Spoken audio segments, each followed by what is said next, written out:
আল্লাহর দ্বীনের ঝান্ডা উঁচু করার জন্য, নবীর আদর্শটাকে বাস্তবায়ন করার জন্য রক্ত ঝরতেছে। গোটা পৃথিবীর মুসলমানদেরকে এই যে রক্ত ঝরা বন্ধ করতে হলে বাংলাদেশ থেকে আমরা যারা রাসূলের অনুসারী, রাসূলের আনুগত্য করি বলে দাবি করি, আমাদেরকেও ওই নির্যাতিত মুসলমানের কাতারে গিয়ে জালেমের বিরুদ্ধে লড়াই করে আব্দুল্লাহ ইবনে মাকতুমের মতো শহীদ হওয়ার দরকার আছে না নাই? দুই হাত তুলে বলে আছে না নাই?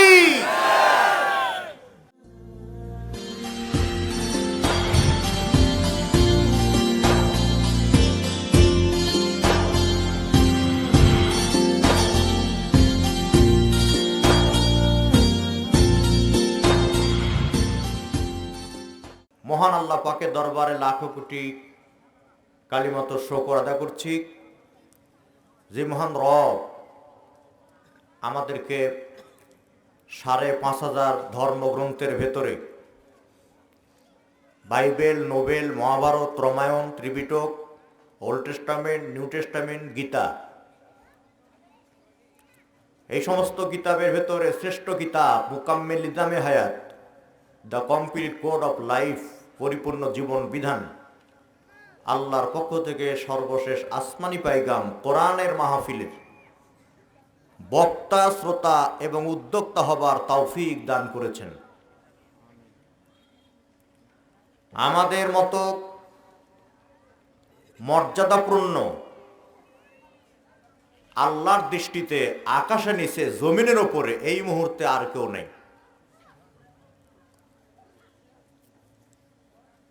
সুবহানাল্লাহ বললেও বোধহয় বিপদ আছে নাকি না? বহুদিন পরে এলাকায় আসলাম তো, আবার সুবহানাল্লাহ বাদ দিলেন নাকি? পারভেজ ঠিক আছে তো? তুমি তো মন্ত্রীর লোক।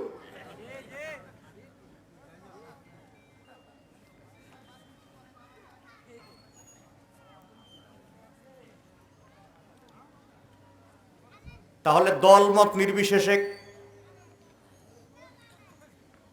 কোরআনের মাহফিলে আসতে পেরে আল্লাহর দরবারে শুকরিয়া আদা করা দরকার আছে না নাই? সবাই একসাথে বলছি আলহামদুলিল্লাহ। অসংখ্য দুরূদ ও সালাম নবী মুকাররম হুজুর আকরাম যার নাম হযরত মুহাম্মদ সাল্লাল্লাহু আলাইহি ওয়াসাল্লাম, তার উপরে বর্ষিত হোক। কোরআনের মাহফিলে আসলে লাভ কি আমরা জানি না, তাই কোরআনের মাহফিলে আসার নাম দিয়ে মেলাতে, রাস্তাঘাটে, চাষটলে আমরা অবস্থান করি। এটা কোরআনের সাথে গাদ্দারি। কোরআনের মাহফিলে আসার নাম দিয়ে যে লোকটা মেলায় বসে এই মাহফিলকে অবহেলা করতেছে, সে হলো এই শতাব্দীর শ্রেষ্ঠ গাদ্দার। কথা বলেন।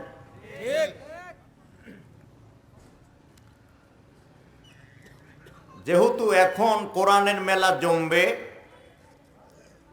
এজন্য মাইকের আওয়াজ যতদূর পর্যন্ত যাচ্ছে, আমি আমার প্রিয় ভাইদেরকে ইন্তেজাম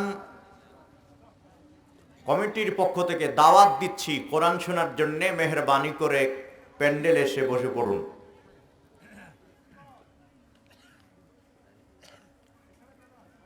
প্রিয় ভাইয়েরা, আমি আপনাদের সামনে মহাগ্রন্থ কোরআনুল কারীম থেকে সূরা আলে ইমরান, এখান থেকে ৩১ নম্বর একটি আয়াতে কারিমা তেলাওয়াত করেছি এবং একটি হাদিসের ইবারত উদ্ধৃতি আকার উপস্থাপন করেছি। এরই আলোকে আমার নির্ধারিত সময় পর্যন্ত আপনাদের ধৈর্য ত্রুটি ঘটার আগে একটি গঠনমূলক বক্তব্য দেওয়ার চেষ্টা চালাবো। ওমা তাওফিকি ইল্লা বিল্লাহ। বক্তার কোনো এখতিয়ার নাই একটা কথা বলার, যদি আল্লাহ তাওফিক না দেন। ঠিক না বে ঠিক?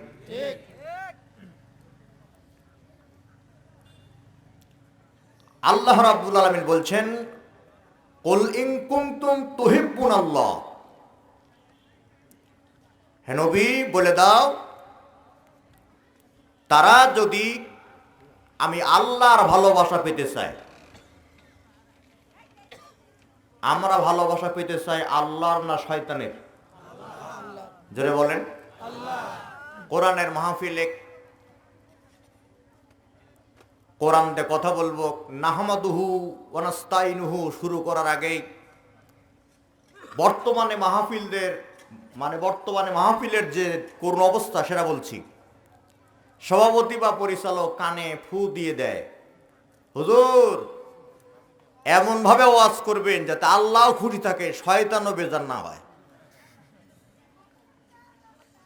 এমন ওয়াজ কোরআনে আছে? আচ্ছা, এমন ওয়াজ করলে পরে শ্রোতারা হয়তো বা খুশি হবে, বক্তাকে আল্লাহ ছেড়ে দিবে? যেখানে আল্লাহ নবীকেই ছেড়ে দিতেন না, সেখানে বক্তাকে ছাড়ার কোনো কল্পনাই আসে না বা থাকে না। এজন্য আয়াতটা বুঝাতে গিয়ে সামনে যদি কথা বলতে গিয়ে সেই কথা আমার বিপক্ষে আসে, আমাকে অকপটে মেনে নিতে হবে। যদি আপনার বিপক্ষে যায় তবুও মেনে নিতে হবে। ওয়াজ করা খুব কঠিন। বলবেন কেন? কোনো শিক্ষক যদি ক্লাস 10-এ যায় তো ছাত্রছাত্রী ওই একই ক্লাসের, ক্লাস 10-এর রোল কম বেশি হতে পারে, মেধা কম বেশি থাকতে পারে, কিন্তু সব একই ক্লাসের, স্যার একই সাবজেক্ট পড়াবে।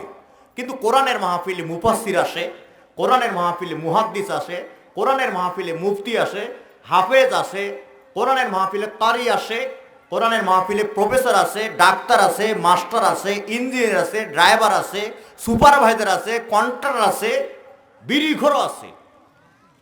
এখন এই সব দলের লোকগুলোকে বুঝানো কি যে কঠিন, এই জায়গায় না আসলে আপনাকে বোঝানো যাবে না। আওয়ামী লীগ, বিএনপি, লাঙ্গল বাহিনী, জামাত ইসলাম তো বাদই দিলাম, বুঝেন নেই? আল্লাহ পাক বলছেন, নবীজি আমার ভালোবাসা পেতে হলে আমাকে ভালোবাসতে হবে। এই কথা এখানে বলা হয় নাই ফাত্তাবিউনি নুনে বেকায়া। হ্যাঁ নবী, তোমার জন্য অনুকরণ অনুসরণ করে, তাহলে পরে ইহুবিবুকুমুল্লাহ, আমিও তাদেরকে ভালোবাসবো। শুধু ভালোই বাসবো না, ইয়াগফির লাকুম যুনুবাকুম, দুটাই মুদারের সিগা, অর্থাৎ অতীতে, বর্তমানে, ভবিষ্যতে যত গুনাহ করেছে আমি আল্লাহ সব মাফ করে দিব। আল্লাহু গফুরুর রহিম।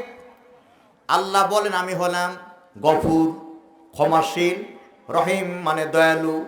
আমি যদি আজকে সিদাকালীর মাহফিলের সমস্ত শ্রোতাদের জিন্দেগির গুনাহ মাফ করে দেই, আমাকে বাধা দেওয়ার শক্তি এই মাহফিলে কারো নাই। আছে নাকি? থাকলে একটু হাত তুলেন দেখি।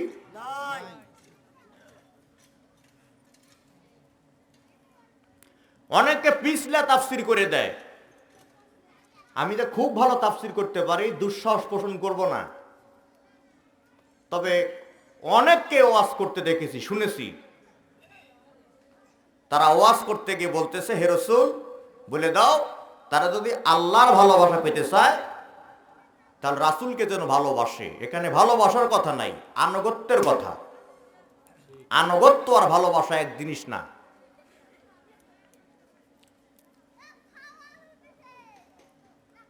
স্ত্রী আপনাকে বলতেছে, স্বামী আমি তোমাকে ভালোবাসি ভালোবাসি ভালোবাসি, এটা মুখে বলতেছে, কিন্তু আপনি যখন বলতেছেন আমার ক্ষুধা লেগেছে খাবার দাও, স্ত্রী জবাব দিচ্ছে আমি তোমাকে ভালোবাসি, খাবার দিতে পারবো না, তো পানি দাও। তো স্ত্রী বলতেছে আমি তোমাকে ভালোবাসি, পানিও দিতে পারবো না, তাহলে আসো বিছানায়, দুজন একসাথে এক বিছানায় রাত কাটাই। স্ত্রী বলতেছে আমি তোমার সাথে থাকতেও রাজি নাই, তবে মনে রেখো আমি তোমাকে ভালোবাসি। এই ভালোবাসা হলো মৌখিক ভালোবাসা। আর আপনি সারাদিন চলন বিলে কাজ করেছেন, বাড়ি এসেছেন, ভাবি বুঝতে পেরেছে,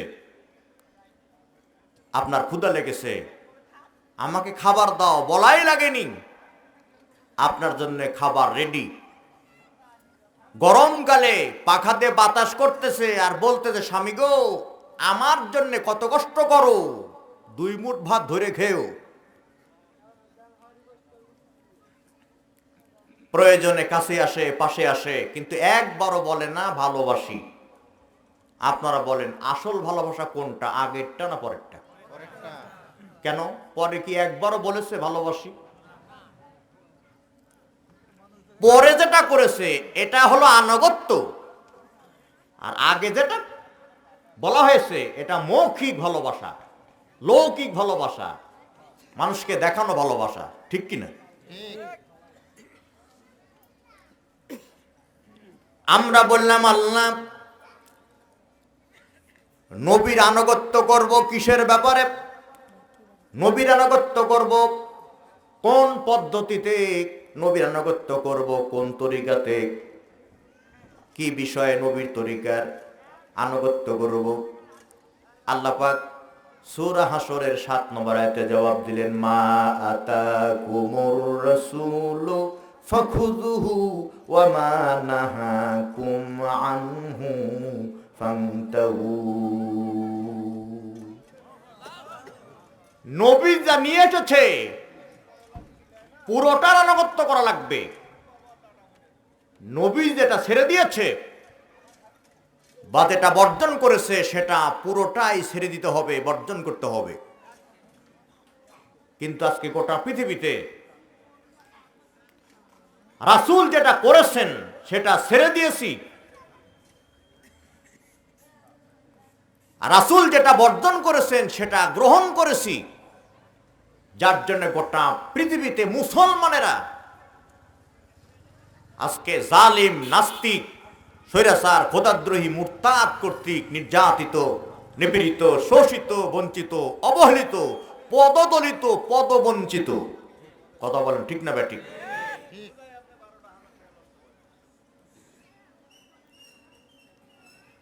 একান্ত ভাইরা, আল্লাহ রাব্বুল আলামিন কোরআনুল কারীমের সূরা নিসার 80 নম্বর আয়াতে বলছেন, আমার রাসূলের আনুগত্য করলে পরে আমার আনুগত্য হয়ে যায়। সুবহানাল্লাহ কালকে বলবেন।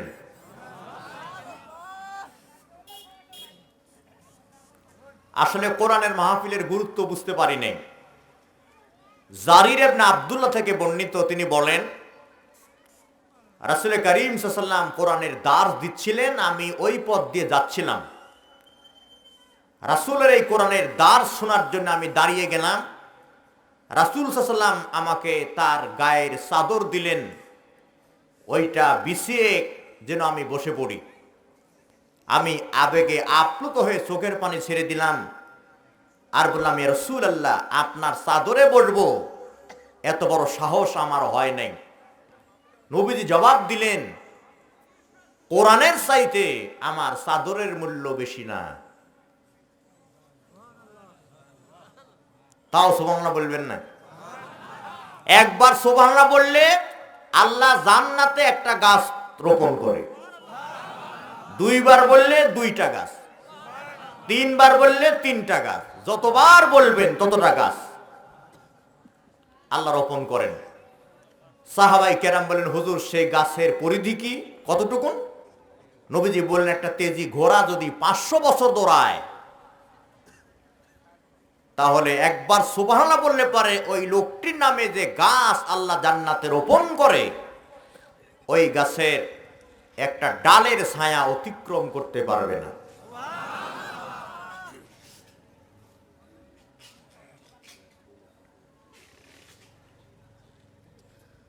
তাহলে প্রয়োজন বোধে সুবহানাল্লাহ, আলহামদুলিল্লাহ, ইন্না লিল্লাহ, নাউযুবিল্লাহ, আস্তাগফিরুল্লাহ এগুলি বলার দরকার আছে না নেই?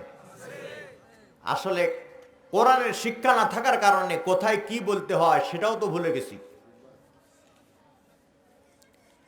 আলহামদুলিল্লাহর জায়গায় ইন্না লিল্লাহ, ইন্না লিল্লাহর জায়গায় আলহামদুলিল্লাহ আছে না নাই? বাবা মারা গেছে, ছেলে বলতেছে আলহামদুলিল্লাহ। তো বললাম ব্যাপারটা কি? বলতে হুজুর ব্যাপার আছে তো। কি ব্যাপার? তো বলতেছে এই বাবা যখন জীবিত ছিল তখন আমি বলেছিলাম আমাকে 2 লক্ষ টাকা দাও, আমি ব্যবসা করব, দেয়নি। এখন মরে গেছে, ঠিকই 2 বিঘা সম্পত্তি পাবনি। আমি তো খুশি, এই জন্য আলহামদুলিল্লাহ। কত বড় সিটার আছে না নাই? বাবা মার মৃত্যু কামনা করে। এই কুলাঙ্গার ছেলে জাহান্নামের চৌরাস্তায় গিয়ে বসে আছে। ঠিক না ভাই? ঠিক কথা বলছিলাম। আল্লাহ বলেন যে আমার রাসূলের আনুগত্য করবে সেজন্য আমার আনুগত্য করবে, যে আমার রাসূলের আনুগত্য করলো সেজন্য আমার আনুগত্য করলো। ওয়া মাই ইউতির রাসূলা ফাকাদ আতা আল্লাহ। আল্লাহু আকবার, জোরে বলেন। সবাই মিলে একসাথে বল আল্লাহু আকবার। মানুষ, আমার অভিজ্ঞতা আলোকে বলতেছি, বর্তমানে 2 কারণে আল্লাহু আকবার বলতেছে না। সারা বাংলাদেশ ঘুরে যতটুকু বুঝেছি, আমার এই ক্ষুদ্র জ্ঞানের অভিব্যক্তি আজকের মাহফিলে প্রকাশ করছি। 2 কারণে আল্লাহু আকবার বলতেছে না। 1 নম্বর কারণ হলো শ্রোতারা মনে করে, কমিটির লোকেরা মনে করে বক্তাকে দাওয়াত দিলাম, নিজেরা না খেয়ে বক্তাকে দেশি মুরগি রান খাওয়ালাম, যাওয়ার সময় আবার হাদিয়ার খাম হাতে ধরিয়ে দেব, আবার মাহফিলে আল্লাহু আকবার বলে বক্তার দাম বাড়িয়েও দিব। তারা মনে করে আমরা আল্লাহু আকবার বললে পারে বক্তার দাম বেড়ে যাবে। কিন্তু আল্লাহু আকবার বললে পারে শ্রোতার যে আমলনামায় আল্লাহ সওয়াব লিখে দিবে সেদিকে খেয়াল নাই। গ্রামে কিছু হিংসুক লোক থাকে, কিরকম? আল্লাহ আমার 100 কানা করে দিও, তাহলে ওর 200 কানা হবে, আছে না? বক্তার লাভ হবে, সেই জন্য আল্লাহু আকবার ছেড়ে দিয়ে নিজের ক্ষতি করতেছে, বুঝেও না। ঠিক কিনা? 2 নম্বর কারণ হলো কিছু মানুষের মধ্যে আচমকা ভয়, আল্লাহু আকবার বললে কি হয় না হয়। বক্তা তখন বলল লিল্লাহি তাকবীর, আর আমরা যখন বলবো আল্লাহু আকবার, সাইড থেকে যদি কেউ বলে এই বুঝি রাজাকার, আছে না এই ভয়? তাকান আমার দিকে, মনোযোগ আছে তো? আওয়ামী লীগের লোক তো নামাজ পড়ে না? আর আছে না কিছু পড়ে নামাজ? কিছু আছে না? আচ্ছা, তারা যখন নামাজে যায় তখন তাকবীরে তাহরিমা বাদে কি বলে? জয় বাংলা, জিতবে আমার নৌকা। কথা কয় না? বিএনপির লোক বাংলাদেশ জিন্দাবাদ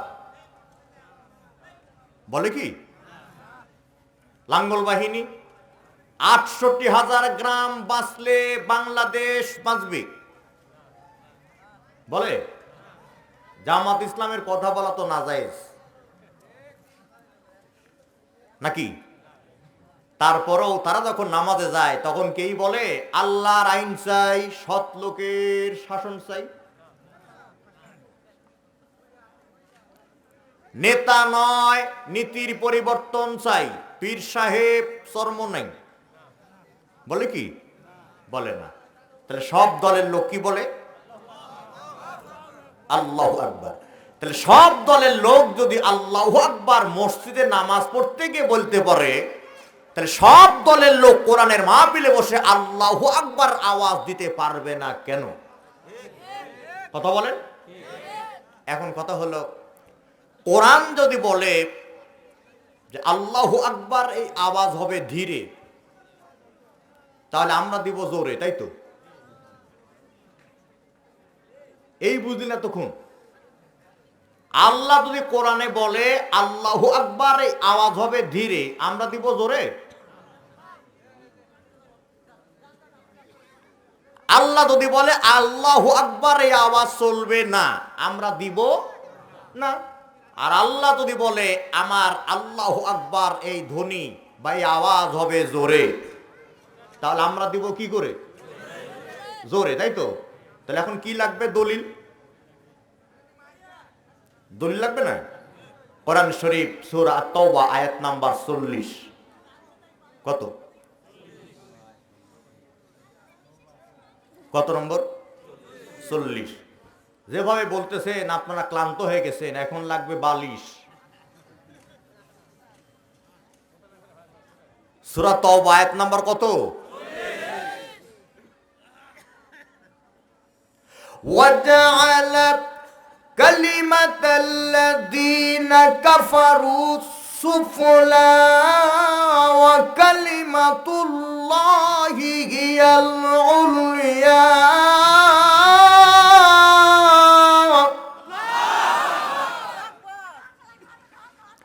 সূরা আল ইমরান নাকি? হ্যাঁ, সূরা আত-তাওবা আয়াত নাম্বার কত? 40। এটা সবার জন্য লাগবে, মনে রাখবেন।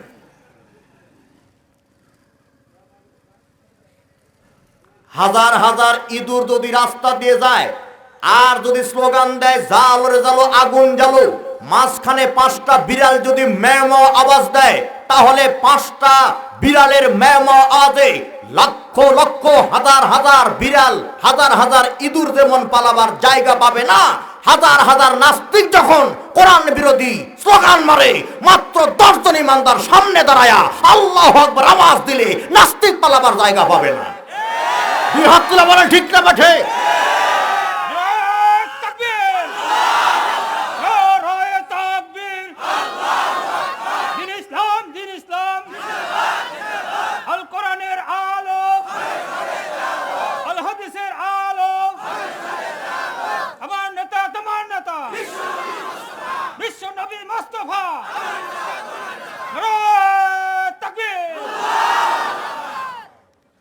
খুব মাইন্ড করলেন নাকি?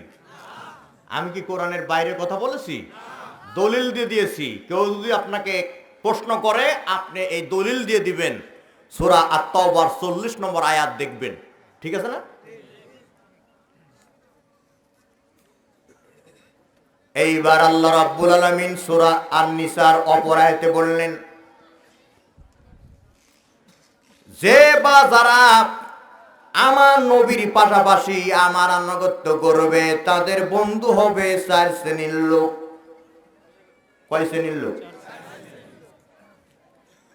আল্লাহ রাব্বুল আলামিন বলেন, ওয়া মান ইউতিইল্লাহা ওয়ার রাসূল ফাউলাইকা মা'আল্লাযীনা আন'আমাল্লাহু আলাইহিম মিনান নাবিয়্যিনা ওয়াস-সিদ্দীকিনা ওয়াশ-শুহাদা'i ওয়াস-সালিহিন। আলহামদুলিল্লাহ। এটা আমাদের ব্যর্থতা। আল্লাহু আকবার আওয়াজ জোরে হবে, এটা আমরা শ্রোতাদেরকে বুঝাতে পারিনি এতদিনও। কিন্তু আমার মনে হয় আমি কোরআনের এই দলিল দেওয়ার পরে আপনারা বুঝতে পেরেছেন, তাই আল্লাহু আকবারের আওয়াজ বেড়েছে। কথা ঠিক না বা ঠিক?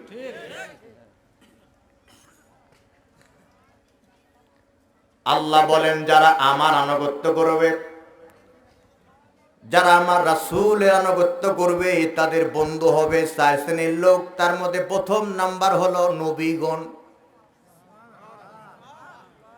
নবীদের সঙ্গে তারা জান্নাতে থাকবে, নবীগণ তাদের বন্ধু হবে। রাসূলুল্লাহ বলেন, হুরিমাত আলাল আনবিয়ায়ে হাত্তা আদখুলুহা ওয়া হুরিমাত আলাল উমামে হাত্তা তাদখুলুহা উম্মতি। এই পৃথিবীতে যত পয়গম্বর ছিল, সকল পয়গম্বরের আগে আমি মুহাম্মদ রাসূলুল্লাহ সাল্লাল্লাহু আলাইহি সাল্লাম আল্লাহর জান্নাতে আগে যাব।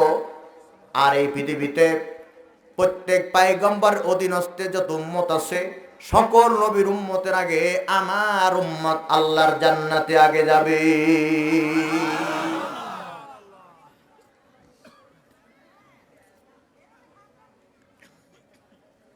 2 নাম্বার সিদ্দিকগণ, সত্যবাদীগণ। গোটা পৃথিবীতে আজকে মিথ্যাবাদীদের, ধোঁকাবাজদের, চাপাবাজদের প্রতিযোগিতা চলতেছে, কে কত দরের উন্নত মানের মিথ্যা কথা বলতে পারে। মিথ্যা কথার কারণে সত্য আজকে চাপা পড়েছে। সত্য এখন আইসিইউতে, কথা কয় না। অথচ আল্লাহ অন্যত্র বললেন ওয়ালা তালবিসুল হাক্কা বিল বাতিল,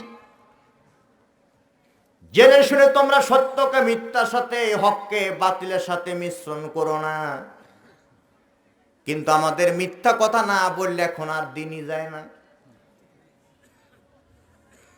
কথা বলেন না যে। রাসূলুল্লাহ বলেছেন আসিদকু ইউনজি ওয়াল কিযবু ইহলিক, সত্য মানুষকে মুক্তি দেয় আর মিথ্যা মানুষকে ধ্বংস করে। আদালতে যাবেন, অ্যাডভোকেট সাহেবকে বলবেন আমার স্ত্রীর 1 ভরি গহনা চুরি হয়েছে। অ্যাডভোকেট সাহেব শুনতেছে 1 ভরি, লিখতেছে 10 ভরি। আপনি বলবেন অ্যাডভোকেট সাহেব আমি তো 10 ভরি নেব না। অ্যাডভোকেট সাহেব বলবে 10 ভরি না লিখলে মামলায় নাই জিতার সম্ভাবনা। বাধ্য হয়ে মামলা দিলেন, আদালতের কাঠগড়ায় দাঁড়ালেন, আপনাকে হলফনামা পড়ানো হচ্ছে, যাহা বলিব সত্য বলিব, সত্য বলিব মিথ্যা বলিব না। আপনি জানেন সত্য 1 ভরি, মিথ্যা 10 ভরি, তাই জোরে জোরে বলে না, মনে মনে বলে যাহা বলিব মিথ্যা বলিব, মিথ্যা বলিব সত্য বলিব না। কথা কয় না? কষ্ট পাচ্ছেন? পিছনে ভলেন্টিয়ার ভাইদেরকে বলবো পিছনে চট দিতে হবে, তো আমার ভাইদেরকে বসার সুযোগ করে দিতে হবে।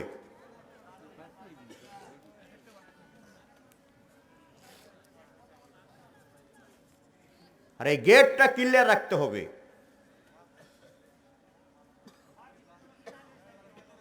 মাহফিল কমিটি তো কোনো দারোয়ান নিয়োগ দেয়নি।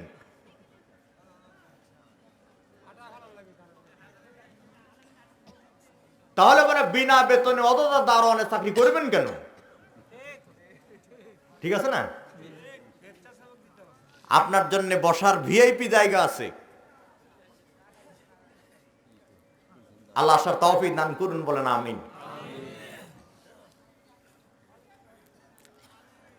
কথা বলছিলাম আল্লাহ এবং তার রাসূলের আনুগত্য করলে পরে 4 শ্রেণীর লোক হবে বন্ধু। তার মধ্যে 1 নাম্বার নবীগণ, 2 নাম্বার সিদ্দিকগণ, 3 নাম্বার শুহাদা, যারা আল্লাহর পথে শহীদ হয়ে যায়।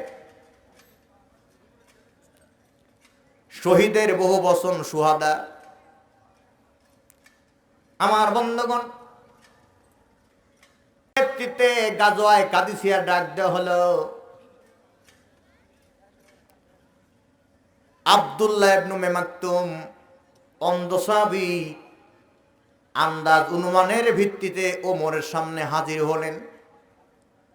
ওমরকে সালাম দিলেন আর বললেন ইয়া আমির আল মুমিনিন, শুনতে পেলাম গাজওয়ায়ে কাদিসিয়া সৈন্য পাঠাচ্ছেন জেহাদের জন্য।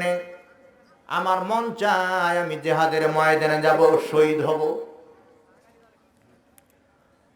ওমর বলল অন্ধ সাহাবী, জিহাদের ময়দানে গিয়ে লাভ হবে না, কারণ তুমি তো শত্রু দেখতেও পাবে না, তরবারি চালাতেও পারবে না। অন্ধ সাহাবী মন খারাপ করে এমন জবাব দিলেন, এই জবাব শুনে ওমরের চোখ দিয়ে পানি বের হয়ে এলো। অন্ধ সাহাবী বলতেছে ওমর, জিহাদের ময়দানে গিয়ে আমি অন্ধ বলে তরবারি চালাতে পারবো না, কাফের দেখতে পাবো না, ঠিক আছে, কিন্তু কালেমার পতাকা তো ডান হাত দিয়ে উড্ডীন করে রাখতে পারবো। ওমরের চোখ দিয়ে পানি বের এলো। জিহাদের ময়দানে কালেমার পতাকা থাকে সেনাপতির হাতে। ওমর ঘোষণা দিল আজকে গাজওয়ায়ে কাদিসিয়ায় কালেমার পতাকা সেনাপতির হাতে থাকবে না, কালেমার পতাকা থাকবে অন্ধ সাহাবী আব্দুল্লাহ ইবনে উম্মে মাকতুমের হাতে। জিহাদের ময়দানে গেলেন, বীর বিক্রমে লড়াই করলেন সাহাবাই কারাম। হঠাৎ করে কাফেরদের তরবারির আঘাতে আব্দুল্লাহ শহীদ হয়ে গেলেন, জমিনে পড়ে গেলেন। আল্লাহ তাআলা শেষ পর্যন্ত গাজওয়ায়ে কাদিসিয়ায় মুসলমানদের বিজয় দিলেন। বিজয় বেশে মুস্কি হেসে সাহাবীরা যখন বাড়ির দিকে ফিরতেছে, হঠাৎ করে দেখে ওই দূরে কে যেন পড়ে আছে। কাছে গিয়ে দেখে অন্ধ সাহাবী আব্দুল্লাহ শহীদ হয়ে গেছে। কিন্তু মজার বিষয় হলো, তখনও ডান হাত দিয়ে কালেমার পতাকা উঁচু করে ধরে রেখেছে, জমিনে পড়তে দেয় নাই।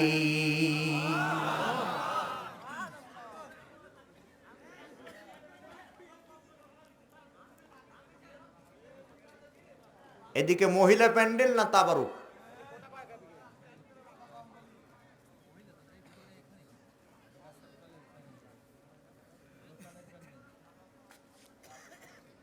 তাহলে আমার ভাইয়েরা,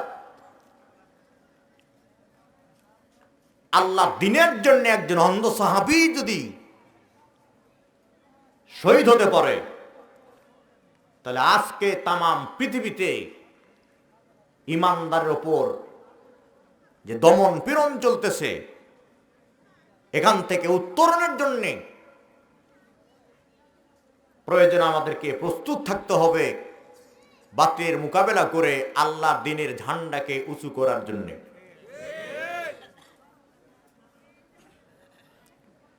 নির্যাতন কেমন নির্যাতন? মিশরের প্রথম নির্বাচিত প্রেসিডেন্ট ডক্টর মুরসি, তাকে জেলখানায় বন্দী করা হলো। অপরাধ কি? অপরাধ হলো তিনি নবীর আদর্শ নিজের জীবনে এবং সমাজে বাস্তবায়ন করতে চেয়েছিল, এটা তার অপরাধ।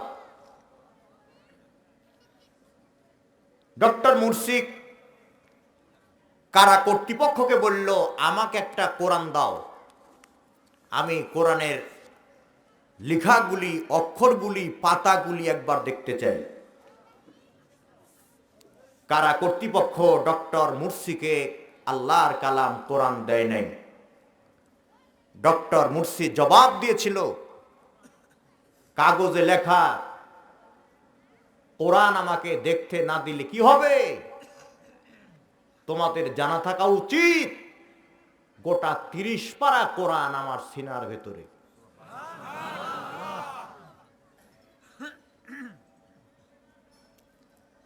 জেলখানায় মৃত্যুবরণ করেছেন,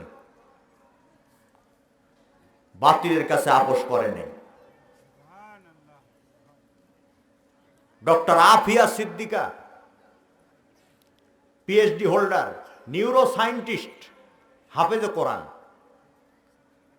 2003 সালে কিডন্যাপ করা হলো, 2008 সালে পাওয়া গেল। বিবস্ত্র করে, উলঙ্গ করে, উপর্যপরি ধর্ষণ করা হলো। কোরআনের পাতাগুলি ছিঁড়ে ছিঁড়ে তার পদতলে রাখা হলো। পরবর্তীতে আমেরিকার এক আর্মিকে হত্যার অভিযোগে ডক্টর আফিয়া সিদ্দিকের বিরুদ্ধে আদালতে মামলা হলো। আদালতের মাননীয় বিচারক ডক্টর আফিয়া সিদ্দিকার বিরুদ্ধে জেল দিলেন মাত্র 86 বছর। মাত্র কত বছর? 86। মাননীয় বিচারক বলতেছেন, ডক্টর আফিয়া সিদ্দিকা, আদালতের এই রায়ের ব্যাপারে তোমার মন্তব্য কি? তোমার প্রতিক্রিয়া কি? ডক্টর আফিয়া সিদ্দিকা বলেছিল, এই আদালত তো জালেমের, এই আদালত অন্যায়কারী। আমাকে উপর্যপরি ধর্ষণ করার কারণে ন্যায় বিচার পাওয়ার জন্যে আমি তো আল্লাহর আদালতে মামলা করে রেখেছি। সুবহানাল্লাহ জোরে বলেন। একই কায়দায় আফগানে, কাশ্মীরে, ফিলিস্তিনে, মায়ানমারে, গুজরাটে, মিশরে আল্লাহর দ্বীনের ঝান্ডা উঁচু করার জন্য নবীর আদর্শটাকে বাস্তবায়ন করার জন্য রক্ত ঝরতেছে। গোটা পৃথিবীর মুসলমানদেরকে এই যে রক্ত ঝরা বন্ধ করতে হলে বাংলাদেশ থেকে আমরা যা রাসূলের অনুসারী, রাসূলের আনুগত্য করি বলে দাবি করি, আমাদেরকেও ওই নির্যাতিত মুসলমানের কাতারে গিয়ে জালেমের বিরুদ্ধে লড়াই করে আব্দুল্লাহ ইবনে মাকতুমের মতো শহীদ হওয়ার দরকার আছে না নাই? দুই হাত তুলে বলে আছে না নাই? আল্লাহ হাতগুলি কবুল করেন, বলেন আমিন।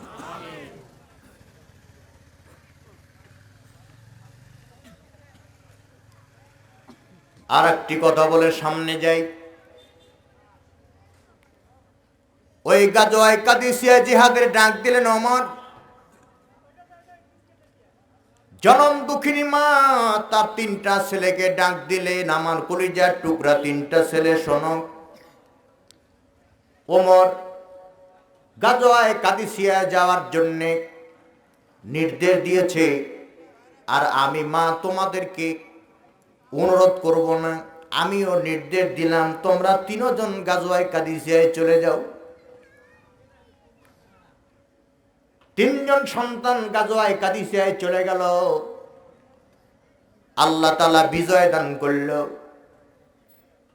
বিজয় বেশে যখন বাড়ির দিকে ফিরতেছে, মা দুঃখিনী দরজায় দাঁড়িয়ে আছে, কখন আমার ছেলেরা বাড়ি এসে আমাকে মা বলে ডাক দিবে।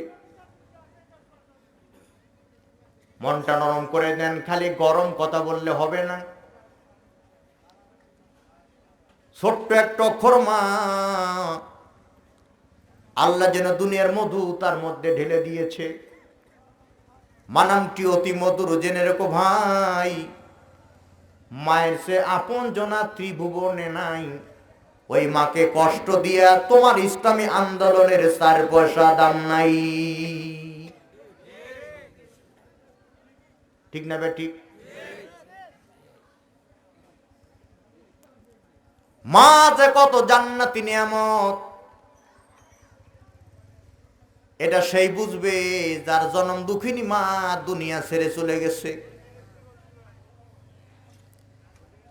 সেই জনম দুঃখিনী মা দরজায় দাঁড়িয়ে, ছেলেরা বাড়ি এসে আমাকে মা বলে ডাক দিবে। হঠাৎ করে পথিক যাচ্ছিল রাস্তা দিয়ে,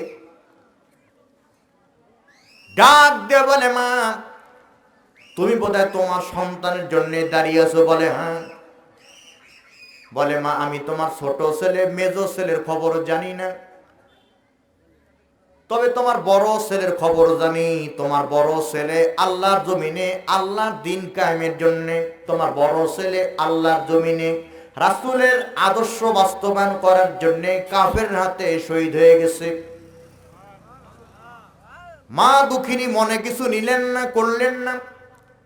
মনে মনে ভাবলেন আমার আরো 2টা সন্তান আছে, ওই 2টা সন্তান এসে আমাকে মা বলে ডাক দিবে।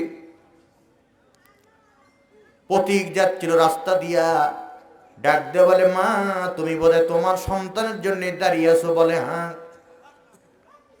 পথিক বলে, মা আমি তোমার বড় ছেলে, আমি তোমার ছোট ছেলের খবর জানি না, তবে তোমার মেজো ছেলের খবর জানি। তোমার মেজো ছেলে জালিমের বিরুদ্ধে লড়াই করতে গিয়ে গাজওয়ায়ে কাদিসিয়ায় শহীদ হয়ে গেছে। মা মন খারাপ করলেন না, মনের ভেতরে আশা বাঁধলেন, মনের ভেতরে বাসা বাঁধলেন, আমার ছোট ছেলে বাড়িতে সে আমাকে মা বলে ডাক দিবে। পথিক যাচ্ছিল রাস্তা দিয়ে, ডাক দিয়ে বলে, মা তুমি তোমার সন্তানের জন্যই বোধহয় দাঁড়িয়ে আছো। বলে হ্যাঁ। পথিক বলে, মা আমি তোমার বড় ছেলের খবর জানি না, তোমার মেজো ছেলের খবর জানি না, তবে তোমার ছোট ছেলে অন্যায়কারীর বিরুদ্ধে প্রতিবাদ করতে গিয়া গাজওয়ায়ে কাদিসিয়ায় শহীদ হয়ে গেছে। একের পর এক 3টা সন্তান শহীদ হয়ে গেছে। এই কথা শোনার পরে জনম দুঃখিনী মা কান্না বাদ দিয়ে হাসতেছে। এলাকার লোকেরা বলে, মা তুমি পাগলিনী হলে নাকি? 3 জন সন্তান শহীদ, কান্না বাদ দিয়ে হাসো কেন? মা সেদিন জবাব দিয়েছিল, কেন যেন আমার মন বলতেছে কালকের কিয়ামতের ময়দানে তিনজন শহীদের মা হিসাবে আমি হাসতে হাসতে চলে যাব আল্লাহর বেহেশতে। বাংলার ঘরে ঘরে এরকম মা যখন তৈরি হবে, অন্তত একটা করে সন্তান নবীর আদর্শের জন্য কোরবানি করে দিবে। ওই দিন নির্যাতনের মাত্রা যতই বাড়ুক না কেন, ইসলামটাকে ঠেকাবার কোনো কায়দা রাখবে না। কথা বলেন ঠিক আছে না নাই? তাই বলতেছিলাম, আল্লাহর আনুগত্যের পাশাপাশি নবীর আনুগত্য করলে পারে 4 শ্রেণীর লোক বন্ধু হবে। তার মধ্যে 3 নাম্বার যারা শহীদ, 4 নাম্বার সলিহীন, যারা সৎকর্ম করে, ভালো ভালো কাজ করে, এরা হবে বন্ধু। আমার বন্ধুগণ, পৃথিবীতে 4 শ্রেণীর লোক আছে। জোরে বলেন কয় শ্রেণী? আওয়াজ দিয়ে বলেন কয় শ্রেণী? আরো জোরে, জোরসে বলুন। জোর হলো না? তালে তালে তাল মিলিয়ে।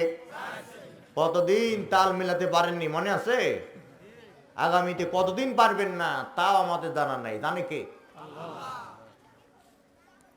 একটু রিহার্সাল দিয়ে দিলাম। কিছু লোক আছে তাদের চরিত্র খারাপ, আদর্শ ভালো। কিছু লোক আছে আদর্শ ভালো, চরিত্র খারাপ। কিছু লোক আছে চরিত্র ভালো, আদর্শ ভালো। কিছু লোক আছে চরিত্র খারাপ, আদর্শ খারাপ। এই 4 শ্রেণী। ঠিক বললাম না ভুল বললাম? আল্লাহ বলেন, নবীজি ডারউইন, ম্যাকিয়াভেলি, রুজভেল্ট, হিটলার, বাটপার, চিটার, কারো চরিত্রের সার্টিফিকেট আমি দেই নাই। আমি তোমার চরিত্রের সার্টিফিকেট একটা সূরা নাজিল করে দিলাম, সূরার নাম কালাম। সেই সূরার 4 নম্বর আয়াতে বলে দিলাম, ওয়া ইন্নাকা লাআলা খুলুকিন আযীম। হ্যাঁ নবী, নিঃসন্দেহে তুমি সুমহান চরিত্রের অধিকারী। আযীম বলা হয়েছে। তাফসীরে ইবনে কাসিরে দেখলাম, আযীম মানে তার চরিত্রের পরিধি কত বড়, কত লম্বা, এটা নির্ণয় করার জন্যে আজও কোনো মাপকাঠি, ফিতা তৈরি হয় নাই।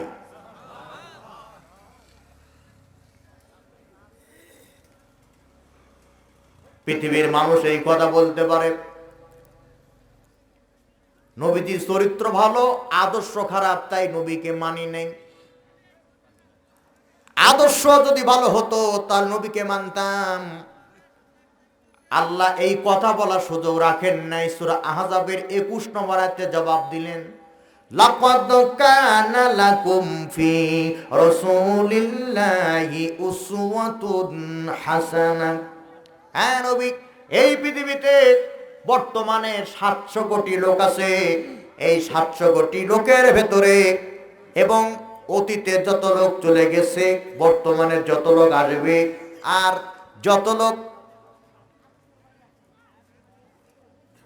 ছিল, সকলের চরিত্রের চাইতে, আদর্শের চাইতে তোমার চরিত্র, তোমার আদর্শটাকে গোটা পৃথিবীর মানুষের জন্য মডেল বানায়া দিলাম। তাহলে চরিত্র ভালো, আদর্শ ভালো, কে বললেন? এখন যদি বলি, কোরআন দিয়ে দলিল দিলাম নবীজির চরিত্র ভালো, কোরআন দিয়ে দলিল দিলাম নবীজির আদর্শ ভালো, আসো সেই নবীজির সমাজ বিনির্মাণের জন্য আমরা চেষ্টা চালাই। তখন কিছু লোক বলবে, ও আদতে কোন ভালোই হচ্ছিল, হুজুর এখন রাজনীতি শুরু করে দিল। আছে না নাই? নবীজির কথা শুনে, নবীজির ব্যথা শুনে, নবীজির কথা শুনে, নবীজির ব্যথা শুনে সবাই কাঁদে, কিন্তু নবীর সমাজ গড়ার কাজে যত দ্বন্দ্ব মনে বাদে। 2 হাত তুলে বলেন ঠিক না ঠিক? মনে রাখবেন, র‍্যাব দিয়ে, সীতা দিয়ে, কোবরা দিয়ে, আর্মি দিয়ে, বিজিবি দিয়ে, আনসার দিয়ে, আর রাস্তার মোড়ে মোড়ে মহিলা পুলিশ দিয়া বাংলার টেকনাফ থেকে তেতুলিয়া, রূপসা থেকে পাথুরিয়া, বান্দরবন থেকে সুন্দরবন, 1 ইঞ্চি জমিন থেকে সন্ত্রাস, নরপিশাচ, লুটতরাজ, আমার বিশ্বাস বন্ধ করা যাবে না যতক্ষণ পর্যন্ত ওই সোনার নবীর আদর্শ সমাজে বাস্তবায়ন করা না হবে। 2 হাত তুলে বলেন ঠিক না বা ঠিক? সুতরাং সেই সোনার নবীর আদর্শ বাস্তবায়ন করার জন্য প্রস্তুত থাকার দরকার আছে না নাই? আল্লাহ হাত তুলে কবুল করেন, বলেন আমিন।